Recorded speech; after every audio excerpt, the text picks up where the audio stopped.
Quando alguém fala em renascimento, o que vem na sua cabeça? Talvez uma imagem da Mona Lisa sorrindo atrás de um vidro blindado? Ou até um Michelangelo deitado num andaime pintando o teto da Capela Sistina? Quem sabe até o próprio Leonardo da Vinci desenhando máquinas que pareciam ter vindo do futuro? Uma explosão de arte, ciência e beleza que tirou a Europa da escuridão medieval e acendeu a luz da razão. Essa é a versão bonita. A versão que os museus vendem no ingresso de 25 euros. Mas essa versão é, no mínimo, incompleta. Nesse vídeo você vai descobrir como os maiores gênios da história eram também mercenários, manipuladores e, em alguns casos, assassinos.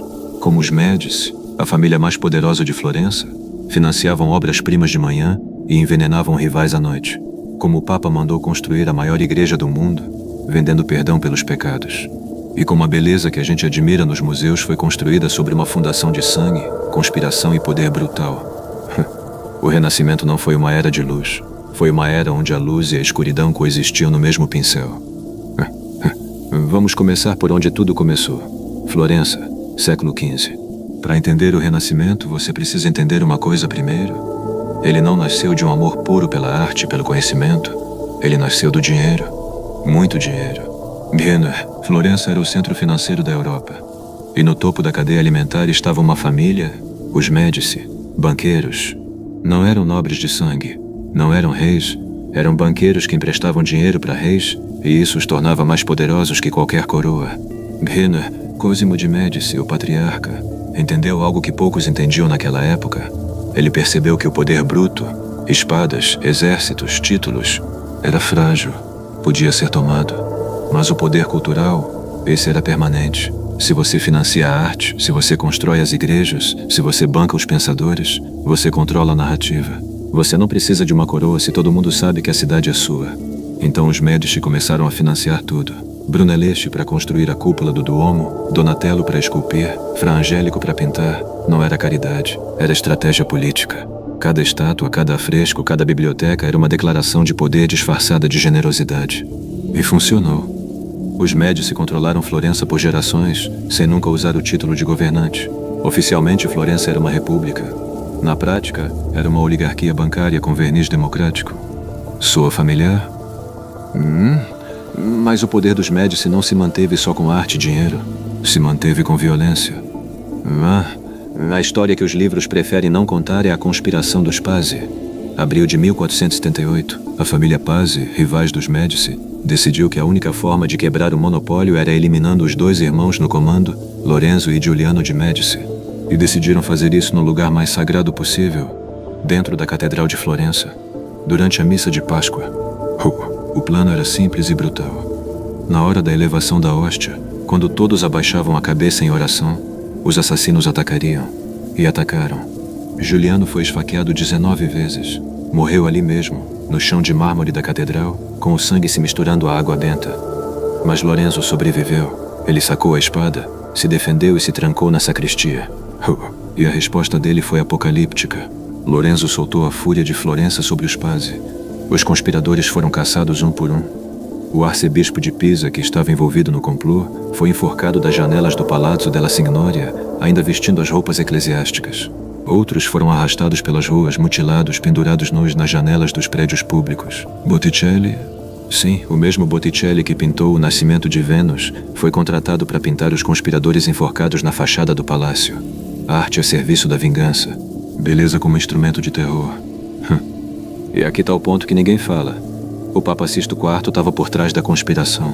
O líder da Igreja Católica autorizou o assassinato dos Médici. Quando o plano falhou, ele excomungou Florença inteira e declarou guerra à cidade. O representante de Deus na Terra, mandando matar e depois punindo quem sobreviveu. E por falar em papas, vamos falar da instituição mais corrupta do Renascimento. E olha que a concorrência era forte.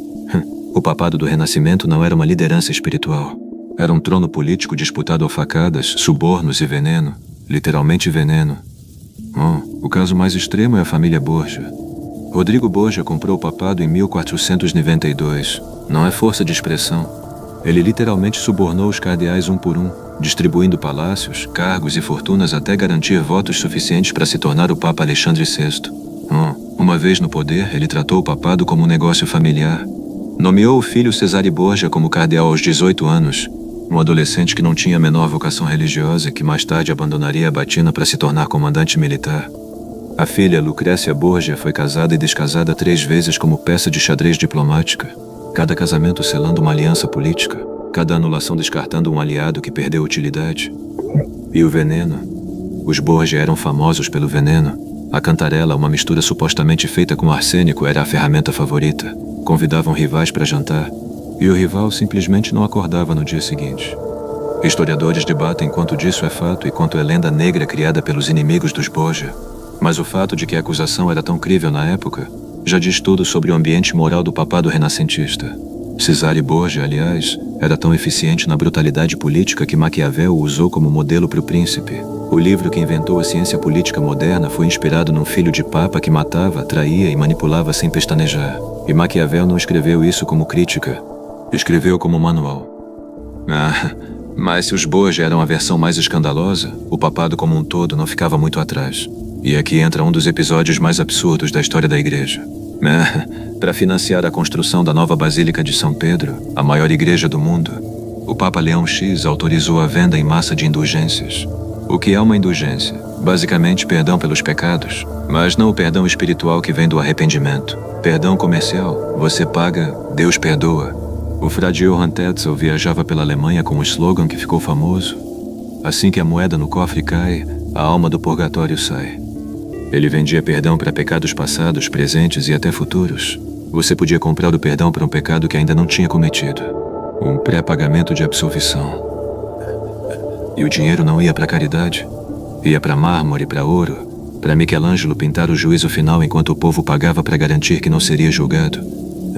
Foi isso que fez um monge alemão chamado Martinho Lutero perder a paciência. Em 1117, ele pregou 95 teses na porta da igreja de Wittenberg e, sem querer, detonou a reforma protestante. A divisão que racharia a Europa em guerras religiosas pelos próximos 130 anos. Então pensa nessa cadeia de causa e efeito. O Papa quis uma igreja bonita. Para pagar, vendeu perdão. A venda revoltou Lutero. Lutero rachou a igreja. A rachadura causou guerras que mataram milhões. A beleza, mais uma vez, teve um preço de sangue. Agora vamos falar dos gênios. Porque a gente tende a imaginar Leonardo, Michelangelo, Rafael como espíritos iluminados flutuando acima da sujeira do mundo. Gênios puros, mentes transcendentes. Na verdade, eles eram trabalhadores, competitivos, inseguros, rancorosos e completamente dependentes de patronos que podiam destruí-los num estalar de dedos. Leonardo da Vinci é o caso mais revelador. O maior gênio da história ocidental passou boa parte da vida frustrado, desempregado e desesperado por encomendas. Ele escreveu uma carta a Ludovico Sforza, o duque de Milão, se oferecendo como engenheiro militar. A carta lista 10 habilidades, 9 são sobre armas, pontes móveis, canhões e fortalezas. Só a última, quase como um PS, menciona que ele também sabe pintar e esculpir. O maior artista de todos os tempos se vendeu como projetista de armas de guerra, porque era isso que pagava as contas. E a rivalidade entre os gênios era brutal. Michelangelo e Leonardo se odiavam. Michelangelo era rude, paranoico e antissocial. Leonardo era charmoso e sociável, o que irritava Michelangelo ainda mais. Quando os dois foram contratados para pintar murais em paredes opostas do mesmo salão no Palazzo Vecchio, a tensão era tão grande que virou espetáculo público. A cidade inteira acompanhava o duelo. Rafael, por sua vez, era o mais político dos três. Aprendeu com Leonardo, absorveu técnicas de Michelangelo e os dois o desprezavam por isso. Michelangelo acusou Rafael de ser um ladrão de estilos. A ironia é que Rafael morreu aos 37 anos e deixou um legado tão imenso que nem seus rivais puderam negar. Mas o ponto aqui não é fofoca artística. É o seguinte: esses homens não criavam em liberdade.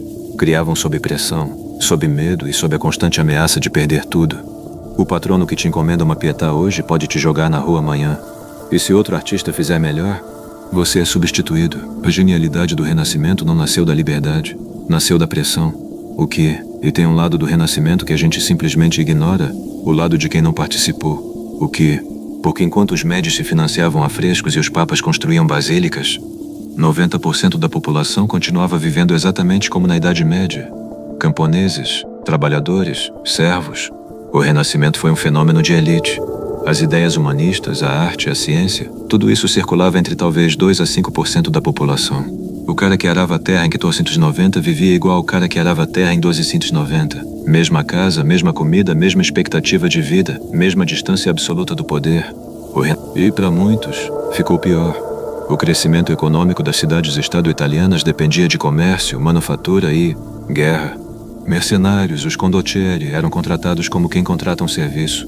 Companhias inteiras de soldados profissionais vagavam pela Itália, vendendo violência para o maior pagador. Quando não tinham contrato, saqueavam aldeias por conta própria. As mulheres, mesmo nas classes altas, eram moeda de troca. Casamentos arranjados selavam alianças. A liberdade intelectual do Renascimento não se estendia a elas. Uma mulher que ousasse ser intelectual era exceção rara, e geralmente pagava um preço alto por isso. E os escravos?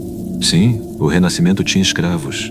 O comércio de escravos no Mediterrâneo estava ativo. Famílias ricas de Florença, Veneza e Gênova compravam escravos do leste europeu e do norte da África para trabalho doméstico. A mesma Florença que produzia Botticelli comprava seres humanos. Guianione, o que o Renascimento realmente foi. Não foi uma era de luz substituindo a escuridão. Isso é um mito.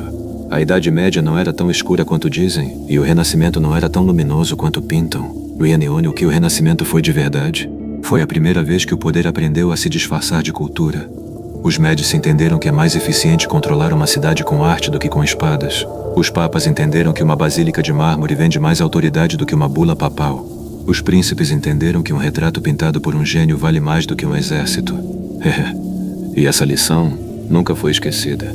Cada bilionário que abre um museu, cada corporação que patrocina um festival, cada governo que constrói um monumento grandioso enquanto o povo passa necessidade. Tudo isso é herança direta do Renascimento. A beleza não é neutra. Ela nunca foi. Ela sempre serviu a alguém e, geralmente, não serviu a você. Não serviu a você. Mas se o Renascimento nos ensinou que o poder se disfarça de cultura, ele também nos ensinou algo mais importante. Nos ensinou a questionar, a observar, a testar, a dizer e se estivéssemos errados. Essa pergunta levou Copérnico a olhar para o céu e dizer que a Terra não era o centro do universo. Levou Galileu a apontar um telescópio para Júpiter e confirmar. E levou a igreja a prender Galileu por heresia, porque a verdade era perigosa demais. A luta entre quem busca a verdade e quem quer controlá-la não começou no Renascimento, mas foi lá que ficou impossível de ignorar. No próximo vídeo, a gente vai mergulhar na maior mentira que a humanidade já acreditou. Uma mentira que durou 1000 anos, que moldou mapas, religiões e guerras inteiras. E que quando caiu, mudou tudo. Se inscreve no canal, ativa o sininho. A história é mais escura do que parece. Te vejo na próxima crônica.